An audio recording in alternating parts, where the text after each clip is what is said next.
Hi, I'm Ashley with the Valley Film Festival. We're here with the selection My Hero for the 2020 festival with filmmaker, writer, director Logan Jackson. Logan, thanks for being here. Your story is a beautiful story about two brothers who were left home alone when their mom couldn't find a babysitter. Can you tell us a little bit about yourself and how this project came to life? Yes, first and foremost, thank you so much for having me at this great festival. I'm excited to be a part of the festivities. And a little bit about myself, I'm from New Orleans, but I've been living in Los Angeles for about 4 years now, making films here. And I've relocated to the Valley. So I'm literally like 10 minutes down the street from that great film festival, the film festival, Valley Film Festival.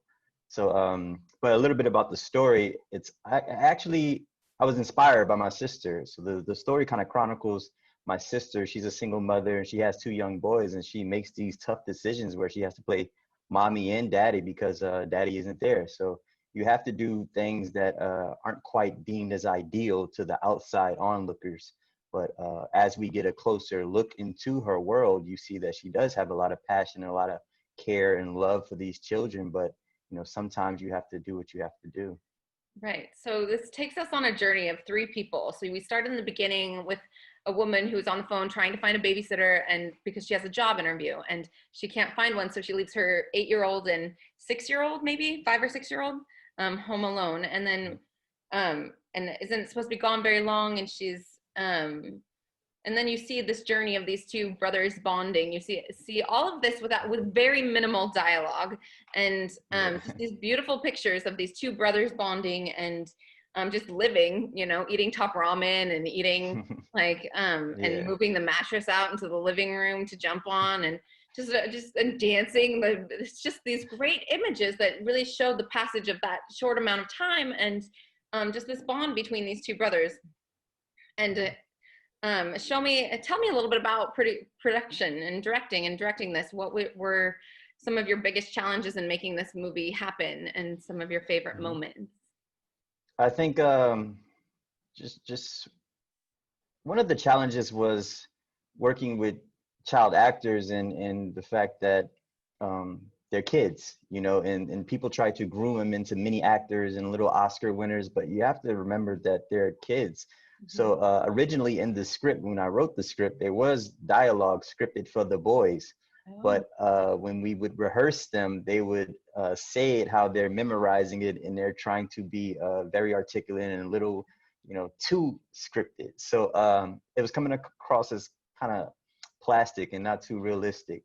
So I wanted to get away from that. And I said, listen, you guys are brothers and you guys are amazing. You're kids. Like, let's just be kids. Don't worry about the scripts. Don't worry about the lines. So really our job was just documenting them. So everything you see in the film is really them doing how they would normally do. I had them come to the location, to the set, pretty much every week, and it would be no lines. We wouldn't do traditional table reads. It would just be in the moment, and I would set up little activities for them as far as like drawing and markers and paintings, and they would wrestle on the mattress. They got used to pulling it out and everything, and they're just having backflip competitions, and they're just doing Mhm. what little kids do and being in that moment. So when it came down to actually filming, they were already ready to go. They were just in their fun zone, and they didn't really think it was acting.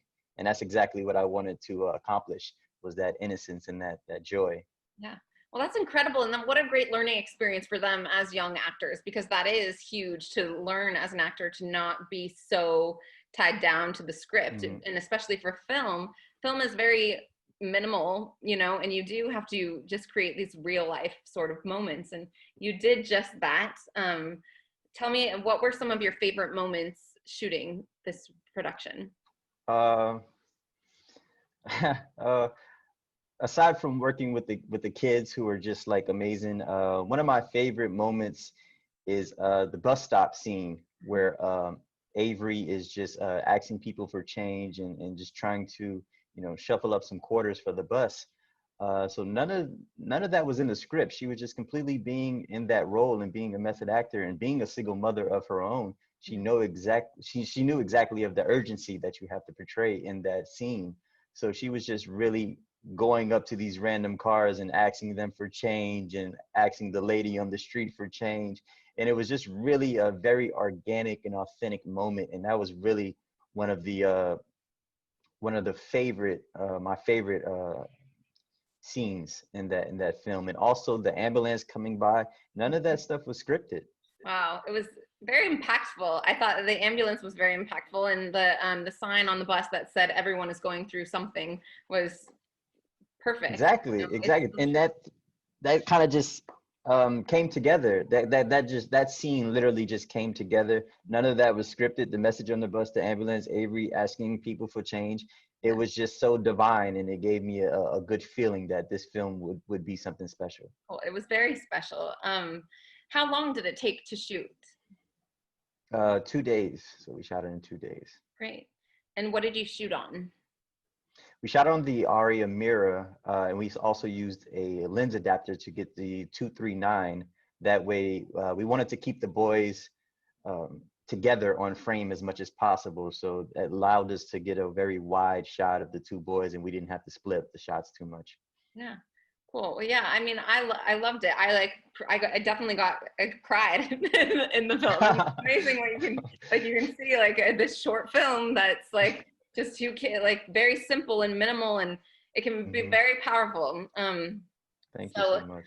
What would you like your audience to take away from, like, your general audience, not necessarily your filmmaker audience, but what would you like your audience to take away from this film? Well, just to show a little empathy, because I mean, every time we're out in public, we always run across that single mother who's doing the best she can, and she has the crying kid, and the kid is maybe running around the aisles or something, and we're so quick to be judgmental in that moment, just human nature, you know. But I hope that when people watch this film, they can see the other side of the spectrum and maybe shed some light on single motherhood, and you never really know what they're dealing with. You know, so it's a tough situation. You can't just leave the apartment or leave the house or wherever you live for 5 minutes without your kids. So I definitely want to shed some light on the single parenthood and show that, you know, they're doing the best they can.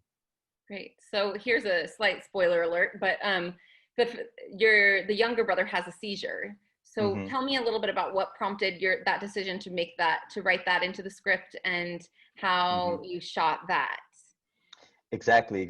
So that this film is a very personal film because, like I said, it kind of chronicles my sister's livelihood and the way she lives, but it also is a dedication to my friend Brandon Elliott, who passed in a very similar situation, but he didn't have a brother there to save him. So this was kind of me portraying or taking on that role as a guardian angel and saying, like, if he had a brother, maybe things would have turned out differently.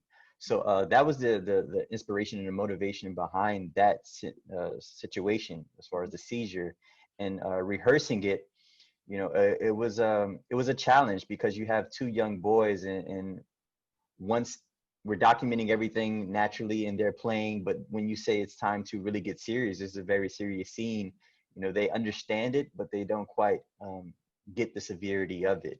So to combat that, I had to send them YouTube videos of people actually being in these situations and having seizures and the proper procedures to save the other person's life, you know. So they did their homework, they did their research, and they were really good, man. They were really, really, really good when it came to that situation. It surprised me how well that scene came together. Yeah, I think it all came together really nicely. Yeah, and I just watched it this morning, so it was very fresh in my mind. Awesome. What is there anything else you want to share about My Hero? No, I just want to thank you guys for having me and you know, being a part of this wonderful festival.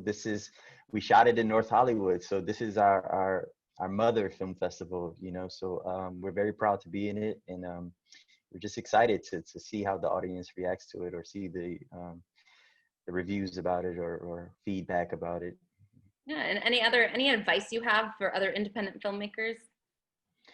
Yeah. So I didn't get any handouts with this film. I didn't get any money from other people. I had to drive Postmates all day just to try to make this film, and I had to use what I have, you know. So, like, I thank the only thing that didn't discourage me from making this film on that tough journey was I didn't quit, you know. So like it doesn't matter what you have as far as tools. If you have the right story and if you're passionate about it, then please just shoot it. Don't procrastinate it on. Don't wait till like I gotta get this story, I gotta get that, I gotta add this scene and add this and add this and make this big large spectacle. If you have something that you're passionate about, go out and just shoot it.